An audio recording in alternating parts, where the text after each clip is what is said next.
Today I'm going to be reviewing the Kindle Paperwhite, and I actually purchased this model for my wife and I to both read on. Both of us enjoy reading. As you can see here on the screen, it is going to be black and white, so it's not going to be colored when you're looking at. I'm just on home, so these are just different ones that are included with the Prime membership and different books you can read and that sort of deal that are on the Kindle.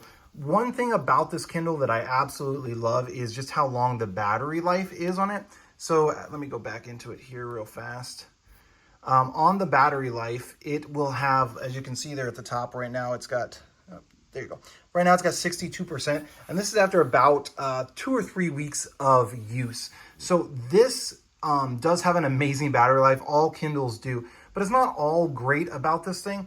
One thing I'm not a fan of is how the screen is always on. As you can see there, there's always something on the screen. So it doesn't just go black. Supposedly it doesn't affect the battery that much, but you know, not that big of a deal. This specific model that we got is USB-C. Let me see if I can get that. Yep, there. So it's a USB-C charger.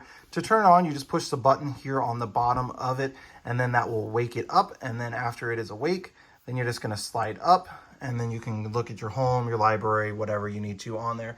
You can buy directly through here. You can also just get books through if it's like free with the Prime service that you have or whatever, you can get those directly on your Kindle. They'll automatically download once you're connected to the Wi-Fi as well. So that works really, really well. Another big downside of this, I guess, would be how it feels. Now, the size on this isn't bad. It does give the size, but this is around the edges is just kind of like a cheap plasticky type feel. However, I'm not super concerned about that. It's not the end of the world.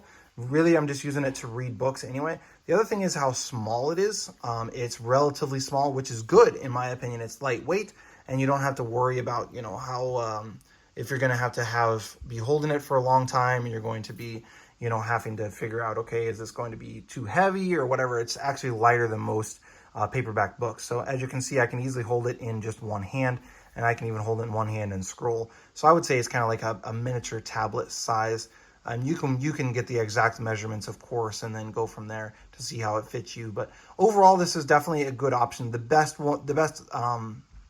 best thing about it to me would just be the battery life on it. You know, you can go months at a time without charging it, and you don't have to worry about, okay, you know, it's now dead and I can't read my book or whatever. So that's a really, really good options that come with this specific Kindle that we purchased.